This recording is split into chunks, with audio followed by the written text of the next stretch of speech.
మొట్టమొదటిగా ప్రజల మెప్పును పొంది ప్రభుత్వాన్ని ఏర్పాటు చేసిన కాంగ్రెస్ ప్రభుత్వానికి ధన్యవాదాలు. తెలంగాణ ఏర్పడి 10 సంవత్సరాలు అవుతున్నా నిరక్షరాస్యత, పేదరికం, నిరుద్యోగం, ధరల పెరుగుదల వంటి ఎన్నో సమస్యలు ఇంకా తగ్గలేవు. వీటిని నిర్మూలిస్తూ తెలంగాణ ప్రగతి పథంలో అభివృద్ధి దిశగా తీసుకోవాలని కోరుకుంటున్నాను.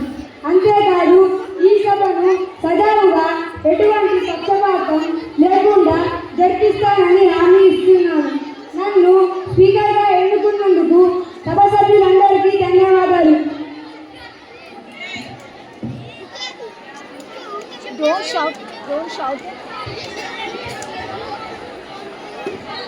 గౌరవనీయులైన అజయ్ గారిని మాట్లాడవలసిందిగా కోరుకుంటున్నాం. ధన్యవాదాలు అధ్యక్ష. ప్రస్తుత ప్రభుత్వం ఆంగ్ల ప్రస్థానాన్ని అధికారంలో వచ్చిందో వాటి పరిస్థితి ఏమిటి అధ్యక్ష? హాస్యాస్పద విషయం ఏమిటంటే ఫ్రీ బస్సు స్కీమ్. దీనివల్ల లాభాల కంటే నష్టాలు ఏమి అధ్యక్ష? ఎలాంటి పని లేకపోయినా ఊరికే బస్సులో ప్రయాణిస్తున్నారు అధ్యక్ష. దీనివల్ల టికెట్ తీసుకొని ప్రయాణం చేసే చాలా ప్రజలకు అసౌకర్యంగా ఉంది అధ్యక్ష. గౌరవనీయులైన మంత్రి గారిని మాట్లాడవలసిందిగా కోరుకుంటున్నాం.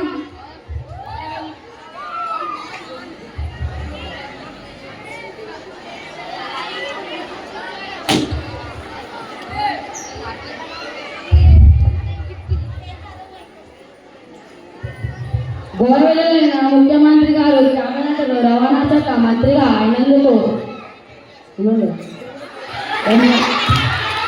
గౌరవనీయులైన ముఖ్యమంత్రి గారు కేబినెట్లో రవాణా శాఖ మంత్రిగా అయినందుకు ధన్యవాదాలు అధ్యక్ష. మా ప్రభుత్వాన్ని గెలిపించి మాపై నమ్మకం ఉంచినందుకు తెలంగాణ ప్రజలకు ధన్యవాదాలు అధ్యక్ష. ఒక విషయం నేను స్పష్టంగా ప్రజలకు అడగలుచుకున్నాను అధ్యక్ష. ప్రజలకు లాభంగానే సంక్షేమంగా జరుగుతుంటే వీళ్ళెందుకు అసూయపడుతున్నారు అధ్యక్ష? మహాలక్ష్మి పథకం ద్వారా ఎంతో మంది పేద మధ్యతరగతులు మహిళలు కేవలం ఆధారంగా చూపించి బస్సులలో ప్రయాణించి ఎంతో కొంత ఆర్థిక భారం తగ్గించుకుంటున్నారు అధ్యక్ష.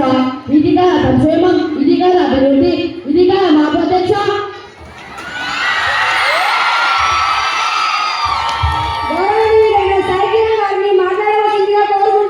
ధన్యవాదాలు అధ్యక్ష. అధ్యక్ష, ఈనాటి రైతుల పరిస్థితి చూస్తుంటే చాలా బాధాకరంగా ఉంది అధ్యక్ష.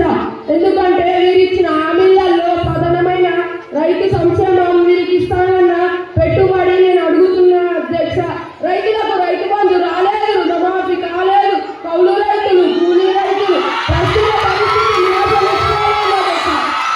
కొన్ని గ్రామాల్లో వర్షాలు పడి పంటలు నష్టపోయి ధర్నాలు చేస్తే అరెస్టులు చేస్తున్నారు అధ్యక్ష. తప్పని సహాయం చేయాలి ఎక్కడి ప్రభుత్వం అధ్యక్ష. అధ్యక్ష కన్నీళ్ళు ఇస్తున్నారు.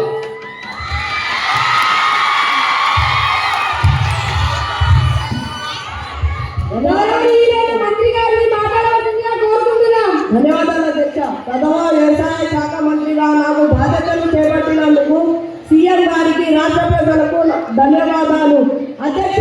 బీడి భూములకు, పంట ప్రాంతాలకు, భూస్వాములకు రుణమాఫీ ఇచ్చి రాష్ట్రాన్ని అప్పుల పాలు చేసింది అధ్యక్ష గత ప్రభుత్వం. మేము మాత్రం నిజమైన రైతులకు, రైతు కూలీలకు రుణమాఫీ ఇచ్చి రాష్ట్రాన్ని అభివృద్ధి చెందాల్సిందిగా కోరుతున్నాం అధ్యక్ష. అధ్యక్ష, గత ప్రభుత్వం రైతులకు ఏమాత్రం న్యాయం చేయాలి అధ్యక్ష.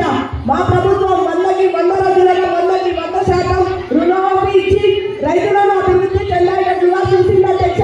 అధ్యక్ష, హామీ ఇచ్చిన విధంగానే 2 లక్షల వరకు అర్హులైన రైతులకు రుణమాఫీ ఇస్తాం అధ్యక్ష.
ఖచ్చితంగా